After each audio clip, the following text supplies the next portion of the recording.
फिल्मों में मुहाजिरीन की मदद करते दिखाई दे रहे अंग्रेज, यतीमों की मदद करने वाले अंग्रेज, जख्मी सिपाहियों की देखभाल करने वाले अंग्रेज, ये वो सब सिनेमा घरों में दिखा रहे हैं। अफसोस की बात तो ये है कि ये सब सच है। अंग्रेज ही उनकी मदद करते दिखाई दे रहे हैं। लेकिन बुरी नीयत के साथ जब वो पहली बार हिंदुस्तान में दाखिल हुए, उन्होंने ऐसा ही किया तहजीब सिखाने के बहाने। दरवाजे से दाखिल हुए और फिर वही दरवाजा तोड़कर आखिर में उनके घर को बिस्मार कर दिया। हम इतनी गहरी नींद में हैं कि इन अजनबी अंग्रेजों की मेहरबानियों पर इंहिसार करने लगे हैं। जनाब, ये शख्स है कौन? अगर हम मुस्तकबिल में इन अंग्रेजों के अतवार अपना बैठे तो क्या होगा? मोहम्मद आकिफ साहब।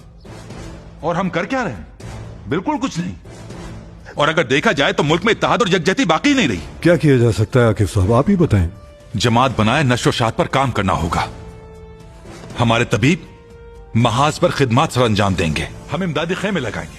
हम रजाकारों की टीमें बनाएंगे। गरीबों की मदद करेंगे, सदका जारिया करेंगे। अदब, सिनेमा, थिएटर, ये हम सब अपने कौमी शऊर के मुताबिक करेंगे। नौजवानों को जिस्मानी तरबियत लाजमी दी जाएगी। दुश्मन चताल जामे है। कल वो हमारे घर में मौजूद होंगे उस्ताद फातिन। लेकिन अगर हमारे पास जवान मजबूत फौज हो तो वो इतनी आसानी से हमला नहीं कर सकते।